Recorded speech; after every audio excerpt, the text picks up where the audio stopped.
Hey everyone, Joey here, and it's time to go over the purchase and sale agreement.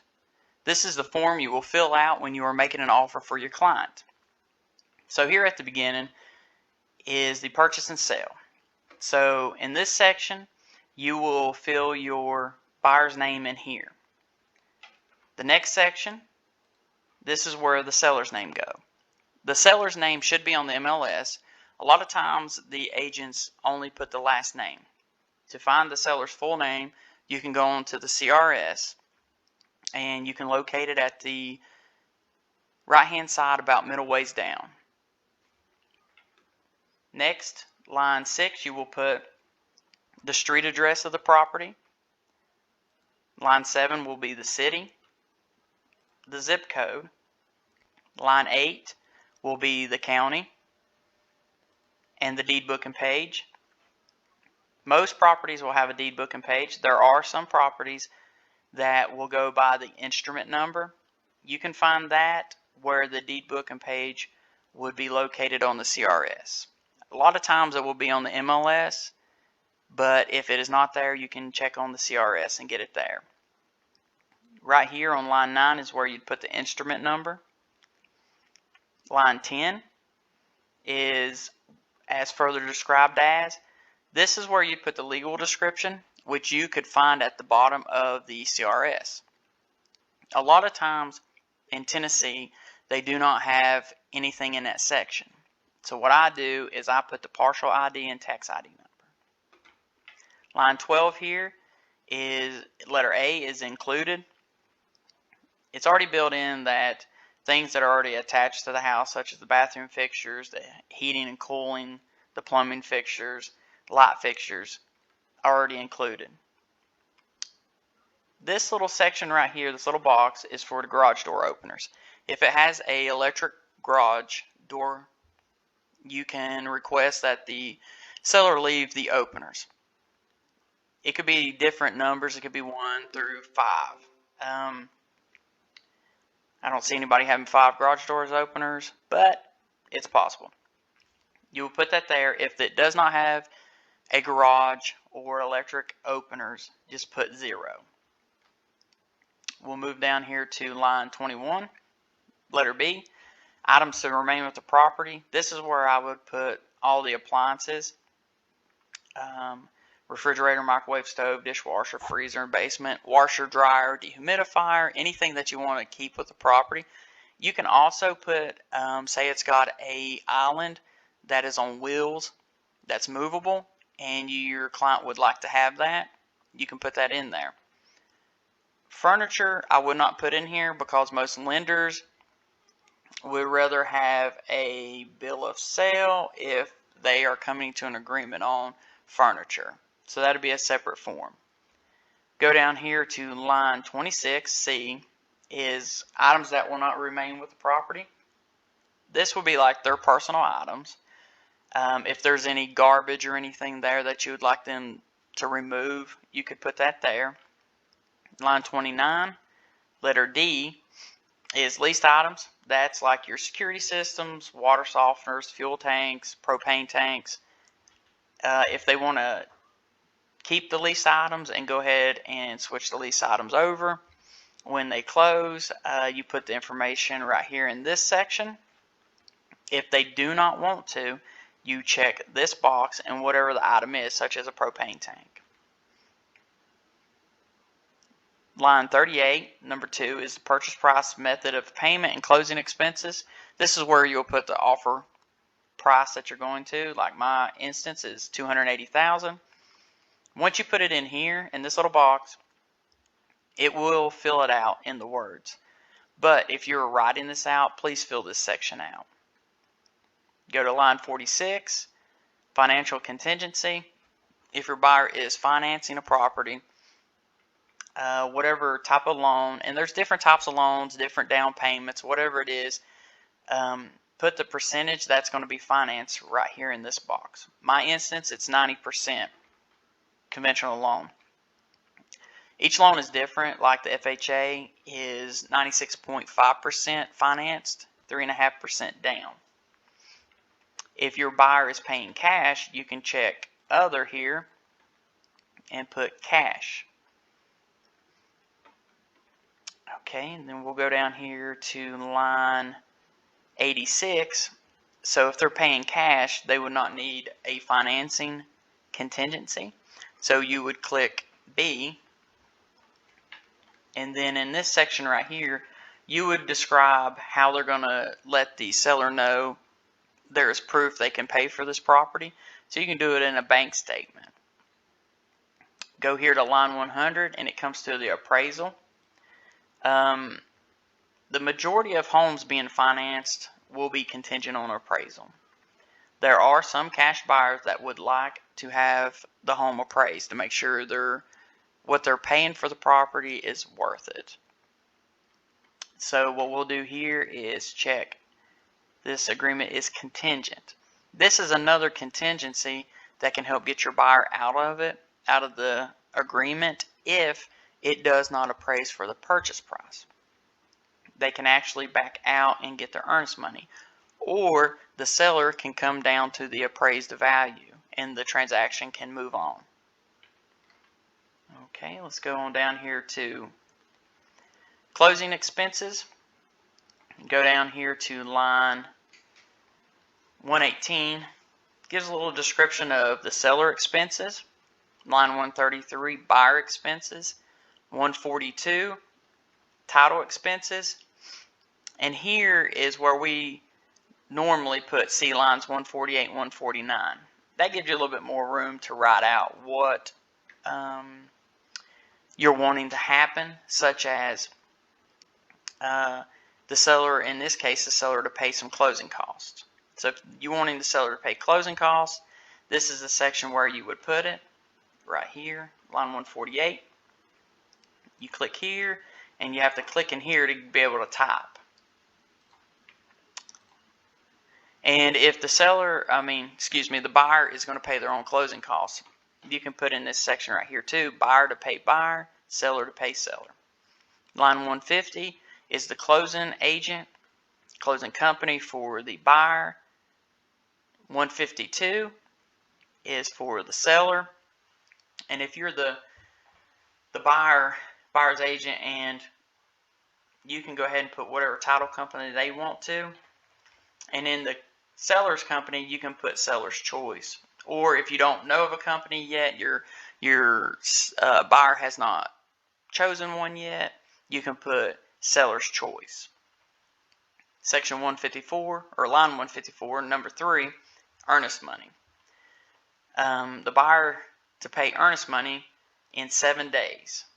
And then you put who's going to hold the money, which in this instance is True North, and how much money they're going to make as a deposit. And what an earnest money deposit is a good faith deposit showing that the buyer is serious about purchasing the property. This deposit goes toward their closing costs or the purchase price of the property. And that would be made out into a money order or a check, because the lender will want to be able to track everything. If it's cash, you still want it in a check or a money order so everybody can have a trail of where this money's come from or it's been paid to. And then line 159 gives a description of failure to receive the earnest money. It tells what can happen and everything. Letter B will tell you the handling of the earnest money upon by the recipient. When you get the earnest money, if they give it to you, you need to deposit that, or bring that to the office and deposit it in our little drop box ASAP. You don't want to be holding on to that, because if you don't turn it in on time, you'll get a violation. Line 185 is closing, prorations, special assessments, and warranty transfer. This is where you're going to put a closing date. If it's a conventional loan, it's usually 30 days. They can get them done in 30 days or sooner. If it's a government-backed loan, they want you to at least push it out to 45 days, sometimes longer. It really depends, especially lately. Appraisers have been taking a little bit longer, so we've had to push out closing dates. Line 192 is possession. You will, if you want to close, your buyer take possession at closing, you will check this. But if your buyer needs to see if they can get an early occupancy, you can click this section right here. And then there's a form for that to be completed if the buyer and the seller can come to an agreement. Section 201 is the greenbelt status. Greenbelt status consists of property that is 15 acres or more. And what the greenbelt does is for a agricultural purpose, such as growing corn, having hay, anything farming wise like that, the property taxes are cheaper. So if the seller is in the greenbelt status and the buyer says, I want to maintain that, well, then there's certain documents that will be filled out and everything, and then they can keep that low property tax. If the buyer says, I do not want to be in the greenbelt, then you would click this box. And what that does is the property will go out of greenbelt status, and the rollback taxes shall be payable by the seller at the time of closing. So whatever the proration of those taxes were while they were in the greenbelt status, they'll have to pay the difference. Okay, let's go on down through here. Somehow my mouse just keeps jumping. Alright, let's go back. There we go. Title and conveyance. And when it comes down here to line 245 is deed. This is where you'll put the buyer's name, how they want it to appear on the deed. Line 252, lead-based paint disclosure. If the property was built before 1978 and before, there is a chance that it's going to have lead-based paint. So there's a disclosure that the listing agent will have filled out, and you can talk to your client, and if they want to have a lead-based paint test, there are sections there that you can check. If they don't, then you check the section that's not, then you sign it. Like mine, this property was built in 2005, so it would not apply. Next section, section 7 here, talks about the inspections. The buyer has the right to do all inspections such as home inspection, termite inspection, well water test, spring water test. Line 279 is for the termite inspection, pest inspection. This little box right here is a section to where if there is something there that they do not want checked, such as a little old outbuilding or something, you would just put the information in this little box right here. Line 291 talks about the buyer inspection and resolution. This box here is how many days you want the buyer to have to do their inspections.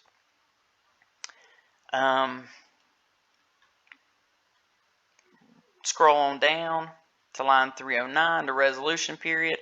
This is how many days that you can negotiate back and forth on the repairs to see if you can come to an agreement. If there's no agreement within the end of this, the contract can terminate. If the buyer does not want to do any inspections, you would check this box right here.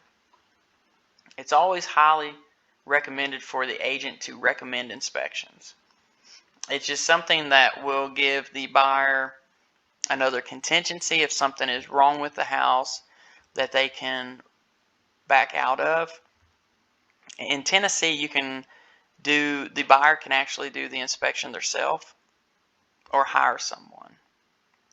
But it's always good to always advise your client to have inspections done, because you want to, it's their well-being and their financial being that you want to keep, up front foremost. Line 321 Final inspection. This is when you and the buyer will go back to the property and take a look, and if there's any repairs that needed to be done, you want to make sure that they're done and that the property is in the same condition or better as the last time you were there. As we go through here, it gives a description of buyer's additional due diligence options, disclaimer stating we're not, home inspectors or anything like that, title searchers, or anything to do outside of being a real estate agent. Line 367 gives the description of brokerage. Line 374 describes default, what can happen if they default in the contract. Line 385 is home protection plan. This is where sometimes the listing agent will have a home protection plan on the MLS that the seller is offering. This covers different items such as appliances, some of the plumbing, depends on what protection plan they have. Most of the time you'll hear it called a home warranty. The buyer, if they don't offer one, the buyer can check this box, ask for a home warranty, or if they do not want one, you can check the box below it. Line 391 is other provisions. Gives a description of survival clause, governing laws, time of essence, terminology, notices. Then as you scroll on down, you'll come to the portion, line 470, that says stipulations, special stipulations. In this box right here, you can put special stipulations such as if your client needs to sell a home before they purchase this one, you can put that in here. If there are other items such as an addendum that is going to be attached to this, you can put see attached addendum here. So this is the section that you would put if anything was conflicting with any of the preceding sections. So this right here, this portion right here would take over. Line 478 is time limit of the offer. This is how long you are going to give the purchaser to make a decision, the seller to make a decision if they want to accept the offer, counter the offer, or reject the offer. If it goes past this date, offer terminates. Line 486 is a wire fraud warning. This just lets your people know never trust wire instructions sent via email. The closing company will always call and talk to the purchaser or the seller about wiring money, funds, everything. So you have them initial this, that they understand that. And it even says never accept wire instructions from your agent or broker. It's from the closing company. This section right here, line 491 to 495, is where your client will sign. You can sign it, they can sign it by hand, or they can do it through dot loop electronically. This section, 496 to 503, is for the seller. If they accept it, counter it, reject it, they'll sign here. Line 504. If you get a binding agreement, this right here will be signed to show acknowledgement of receipt. And then this section down here, for information purposes only. This is where the selling company and listing company information will go. You always, if you are the buyer's agent, you always fill our section out. Here you will fill this out, and it's common courtesy just to fill everything out as good as you can. Their address, their license number. You can look up on TN Verify and get their license number, their phone number, the agent's number you can look up on TN Verify, and then their email address. If there's a homeowners association, you can always contact the listing agent and try to go ahead and fill that out. If not, if you, the listing agent can fill this out for you if there's a binding agreement. Then once you get all the binding agreement and everything taken care of, you will send that over to the lender and the closing company, and the process will start. I hope this helps you with the purchase sale agreement. If you have any questions, feel free to reach out to me. You can call me, email me, or text me.